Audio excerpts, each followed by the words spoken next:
Hello guys, আমি বরিশাল বিশ্ববিদ্যালয়ের কাছে চলে আসছি।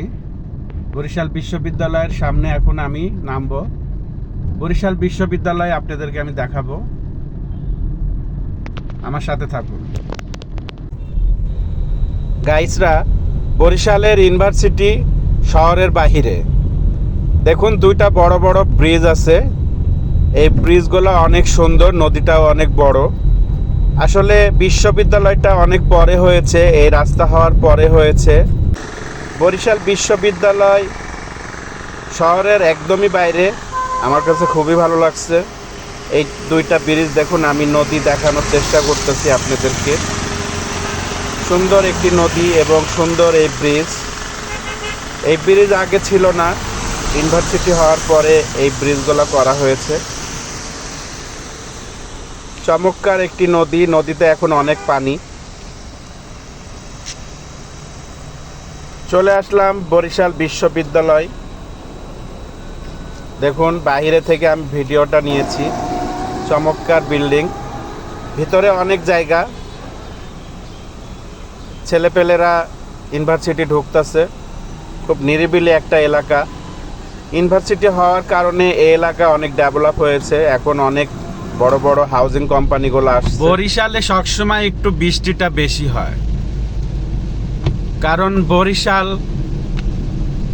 নদ নদীতে ভরা, যার জন্য বৃষ্টি বাদলের সময় এখানে অনেক বৃষ্টি হয়। আমি যে কয়দিন ধরে বরিশাল আছি,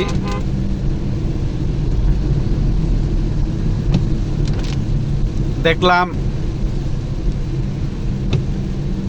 প্রায় দিনই বৃষ্টি হচ্ছে। এখানে অনেক গরমও পড়ে,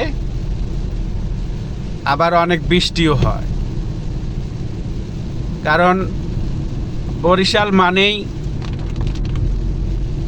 চারিদিকে নদ নদী, এই জন্য গরমও বেশি হয়। শীতের সময় আমি আসি নাই বরিশালে, কেমন শীত। তো বৃষ্টির সময় আসলাম, দেখলাম প্রতিদিনই বৃষ্টি হচ্ছে। বাকেরগঞ্জের রাস্তাটা অনেক সুন্দর, চারিদিকে সবুজ, প্রকৃতি অনেক সুন্দর।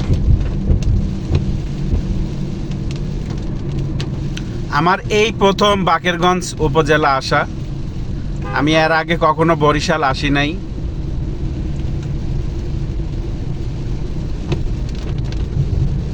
আমার এই প্রথম বরিশাল আসা।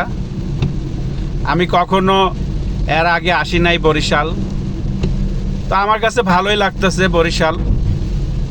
আমি শহরে ভিতরেও কিছু কিছু জায়গায় গেছি, আপনাদেরকে আমি ভিডিওতে দেখাবো।